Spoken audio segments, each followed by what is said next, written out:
Welcome to The Explainer.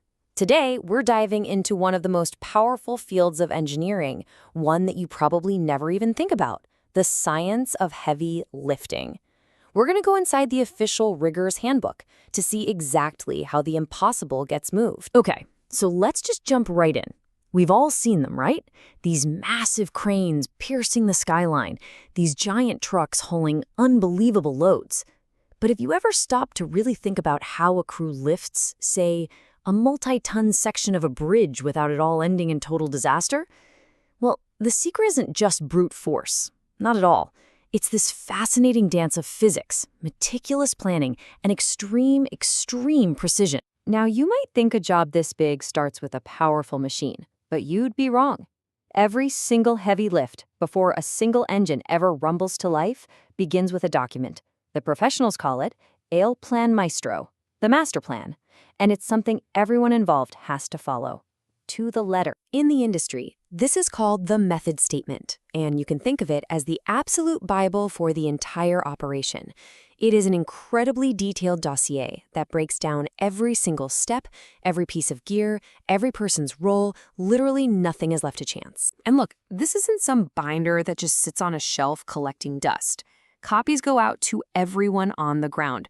We're talking from the site manager and the supervisors, all the way to the skilled operators sitting in the cab, and the safety officers whose only job is to make sure it's all being followed.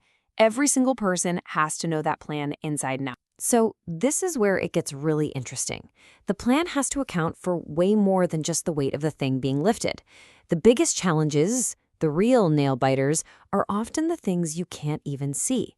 It's not just a fight against gravity, it's a battle against a whole bunch of invisible forces. And it all starts with the very ground the crane is standing on. Okay, just look at this table.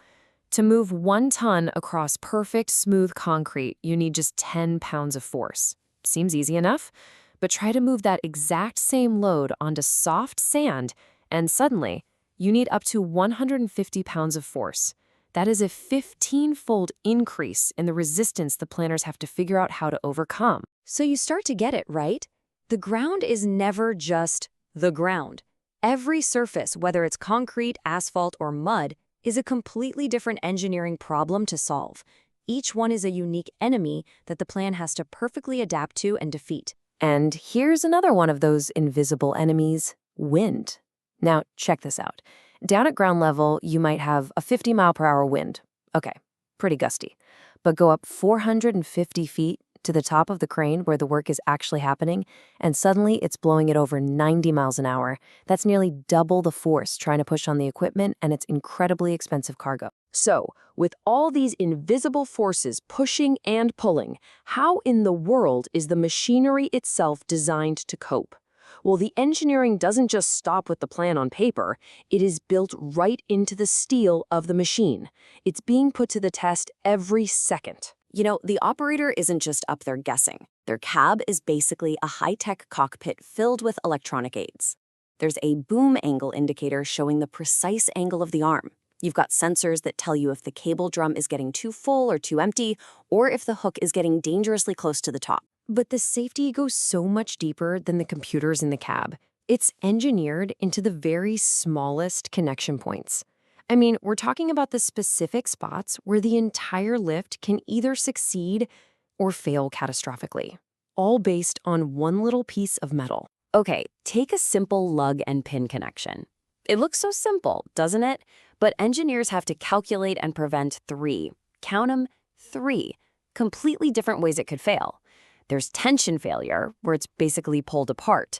There's shear bearing failure, where the pin literally tears right through the metal. And then there's hoop tension failure, where the pressure causes the metal around that pinhole to split right open. All right, so the plan is locked in. The invisible forces have been calculated, the machine is ready, engineered down to the last millimeter. And now it's time for the lift itself. This is the moment of truth, where all that math and planning becomes breathtaking reality. And just when you thought it couldn't get any more complicated, imagine you have to do the entire thing on a floating barge. Suddenly, that solid ground underneath your multi-million-dollar crane, well, it isn't stable ground at all.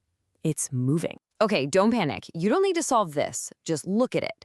This is the formula for calculating the period of roll for a barge. Every single letter in that crazy-looking equation represents another variable: the ship's dimensions, its center of gravity, the water displacement, another invisible force that has to be perfectly calculated before that lift can even be attempted. But, building things is really only half the story. The Ricker's Handbook reveals that some of the most exacting, most dangerous work actually comes at the very end of a project. The hardest lesson of all is taking things apart. The handbook gives this really chilling warning about demolition. See, unlike assembly, where everything is known down to the ounce, demolition is just full of dangerous unknowns. Parts are often heavier than what the old documents say. You don't really know where the center of gravity has shifted to over the years. And when you make that final cut, decades of locked-in stress can be released in an instant. And here's the great and honestly scary paradox. Demolition is often more dangerous and technically demanding than putting things together, but it's frequently treated like an afterthought. The budgets are smaller and there's a pressure to get it done quick, which can make an already risky job even more perilous. So what's the real takeaway here? Is that behind every single heavy lift, there's this entire hidden world of complex physics, meticulous planning, and hard-won knowledge. It's a silent, scientific dance with disaster happening right over our heads. So the next time you see a crane on the horizon, I bet you won't just see a machine.